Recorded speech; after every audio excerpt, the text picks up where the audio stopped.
Assalamu alaikum guys. Hope everybody will be fine.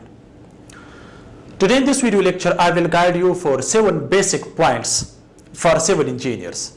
These points can help you during construction of house as well as if you are working on construction site, so this can help you. Therefore watch this video till the end to learn something new about basic points. What I will teach you in this basic points. The first one for concept of one-way and two-way slab, main bars and distribution bars, how to find weight of steel bar for slab, beam, column, also how to provide extra bar in the junction between beam and column. Practically I will guide you, so therefore this is very important to watch till the end. Let's get started guys. If this video is helpful for you, so you may like this video. The first one is the concept for one-way and two-way slab. Okay, I saw many students, they are working on construction site but they don't have the idea for some technical points, so therefore this is important. So what is one-way and two-way slab? Practically I am guiding you. Okay, one-way and two-way slab, right? Remember guys, suppose this is a slab. Okay, this is a slab, sorry,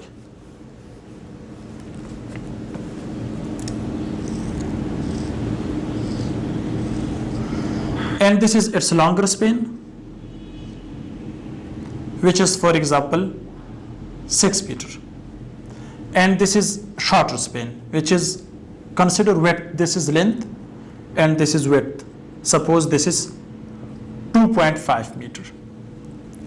So how you will know this is one way or two way slab? So for that I will give you the example. The example is, as I tell you before, this is longer span and this is shorter span. So the longer span should be divided by shorter span. The longer span should be divided by shorter span. So if the value is greater than 2, okay, so it means this is one way slab.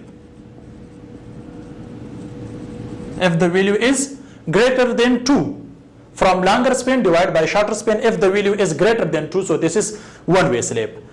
And how you will know the two way slab? So the longer span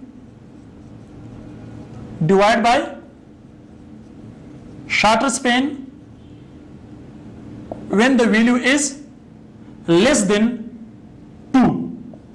So it means this is two-way slab, less than, greater than for one-way slab, less than for two-way slab. So let me do calculation for this one. This is one-way slab or two-way slab. Then I will guide you for main bars and distribution bars also. So you can see longer span is 6 meter, shorter span is 2.5 meter. So we will get the value when you do division 6 on 2.5, you will get the value 2.4. So it means this is now one-way slab. What's the reason? Because one-way slab is greater than 2. So now you can see 2.5 is greater than 2. So this slab is one way. Okay. So now the second point is for main bars and distribution bar.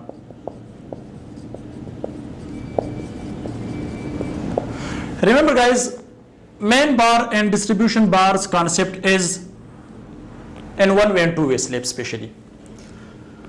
As you can see, this is one way slab. So in one way slab we have main bar and distribution bars.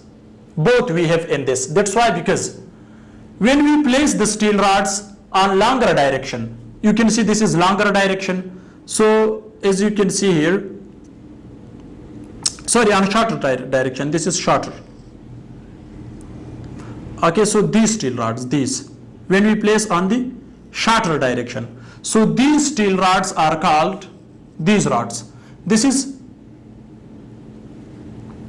distribution bars. These are distribution bars. But when we place on longer span, as you can see, this is longer span. This is also longer span. And we place the steel rods on longer span. So these steel rods are called main bars. Now what is the work of main bar and distribution bars? As you know, when the load applied on the slab, so slab transfer the load, the concrete transfer the load to the distribution bars, this one, which we place on shorter span. So these steel rods transfer the load to the main bars, because main bars are placed at the bottom. The first point is main bars should be placed on the bottom of the slab, and distribution bars should be placed on the top. So therefore the distribution bars transfer the load to the main bars, and main bars transfer the load to the beam, and beam to the column, column to the footing or foundation. So therefore this is the method for applied load. Okay, now guys, here in one-way slab, remember, in one-way slab, as you can see, this is one-way slab. So in one-way slab we provide the beam on opposite direction, on longer span we are providing here in one-way slab. So this is one-way slab. Okay, and two-way slab should be less than 2. The value, when we divide longer span by shorter span, when the value is less than 2, so this is two-way slab. So how you will know the two-way slab? Remember guys, the two-way slab, we will place the main bars on both positions, but here for one-way slab, the main bar should be here crank bar, like crank bar, as you can see here, like this. We will provide the crank bar. Okay, like this crank bar, we will make it crank at the end of the support, especially at this place, like this. You can see this is the steel rod here, it will come here, then here, like this. So this is main bar. Okay, so here we will provide beams on two opposite side also. So here you can see the loads is applied same like this, also on this side. So this is in two-way slab. Okay, so this is two-way slab. So in two-way slab we don't have distribution bars, we have main bars on both positions. Okay, you can say on each other. Okay, on longer span and also on shorter span we will provide, because this is less than 2, we don't provide the distribution. So it means distribution bars is as well as main bars in two-way slab. But here we provide crank bar at the end of the support on both directions here, because the load are applied on both direction. But here in this case the load are applied only on one direction, same like this, because here we provide the beams on opposite direction. Okay, only on one side, not on two sides. So this is the concept of one-way slab and two-way slab, and also main bars and distribution bars. Now the third point is guys for weight of steel.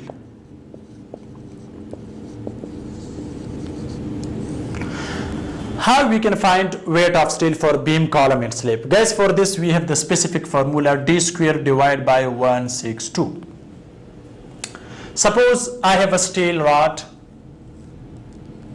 This is a steel rod. Suppose its dia is 12 mm and the length of the steel rod is suppose 1 meter, and you need the total weight for 12 meter. As you can see here, suppose I have a steel link which is 12 meter from company, from factory. We have the standard length of one steel rod is 12 meter from factory. So therefore this is about 40 feet, you can say. Okay, so how we can calculate the weight of steel? Suppose I am finding out the weight of steel for 12 millimeter which length is 1 meter. Okay, so in this case the 12 should be multiplied with 12 d square, so the d should be n millimeter, divided by 162, so you will get the value 0.88 kg per meter. So if you have the length 5 meter, 6 meter, 12 meter, 100 meter, 200 meter, then you will multiply with that, so 12, you will get the total weight. Got it? If this is 12, if this is 10 millimeter, 16 millimeter, so the formula will be this one. You will get the unit weight with that unit weight for 1 meter, means weight of steel for 1 meter. When you do the calculation, d square divided by 162, if you put any diameter, 16 mm, 25 mm, 20 mm, etc., 28 mm, then you will get the weight of steel for per meter. Then you will multiply with total length, you will get the total weight of steel rod. Okay, so this is the third one. Now what is the fourth one? So the fourth point is also, guys, very important. As you can see, guys, here we have the stirrup specially for beam, or for stirrups for beam and lateral ties for column. Okay, so guys, we have here this length, hook's length.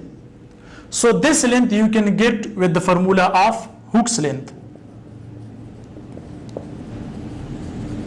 You can get with the formula of 10D or 9D you can use. Where D is die of steel rod, this one. Suppose die of this steel rod is, for example, 8 mm. So 8 mm, so 10 is a constant, D is a 8. So it means, so we require 80 millimeter steel length for this hook.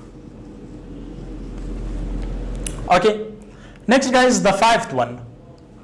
The fifth one point is also very important. This angle should not be bent with 90 degree. Same like this. You can see most of the construction I am telling you practically, it should not be provided with 90 degree, because this is wrong. So it should be provided with 135 degree. Okay, the fifth one is hooks bend with 135 degree, not on 90 degrees. So this is wrong and this is right. So this is the correct way. It cannot resist during earthquake for beam, column, etc. Okay, so this is the fifth point. Now, guys, the sixth one is also very important, and most of the construction I am seeing this point, that if this, suppose this is a beam, okay, in most of the construction, so this is exposed, this stirrup is exposed to the environment. It means that those people are not providing the concrete cover. Guys, this is not good to provide the concrete cover. Suppose I need 12 inches, this, if the column, if the width of the beam is 12 inches, so the ring size, this ring size should be what? It should be 9 inches. On each side we should have 40 mm. So 25 to 40 mm should be the concrete cover for beam and column. This is very compulsory, guys. On construction site, if you are not a technical person and you don't know about civil engineering and you want to construct your house, so the concrete cover should be checked with the help of measurement tape. If that is 1.5 inch, from 1 inch to 1.5 inch, it's okay. So if there is any problem, so you should tell to the laborer, you should tell to the mason, so it should be correct. It should not be exposed to the environment. So after this, the labor and mason or the contractor will tell you that we will do plastering for this. Okay, you cannot get the full strength of the beam or column with a plastering, but you will get the full strength with concrete. So therefore, if this is open, exposed to the environment, so this is not good for the house construction or for beam, for anything. Okay, so the concrete cover should be from 25 mm to 40 mm. This is very compulsory, very important, so you should do it. Okay, the other one is, guys, the seventh one. Okay, so I will write here because I don't have place here. So the 7th point is here also, you can say the development length. What is development length, guys? You can see this is a beam. So here at the end, so the beam should have extra length. So this extra length is called LD, denoted by, so this is development length. This development length should not be less than 12 inches. As well as in column we have development length at the bottom, which we provide on the top of the footing mesh. So this length should not be less than 12 inches. So for that we have also the formula 16D, where D is die of steel rod. Suppose if the die of steel rod is 16 mm and LD, okay, so the LD, for example, for this we have 16D. So 16 multiply 16. When you get any value here, so that will be the development length for column. But here it should not be less than 12 inches. So this is, these are 7 important points which I have discussed at the front of you. Hope this video can help you and you should follow. Okay, you should implement on construction site if you are making construction of house. So in that place you are also able to apply these things. If you don't apply these things, so maybe you will face more problems after some time in your construction. Thanks for watching. See you in next video. Goodbye.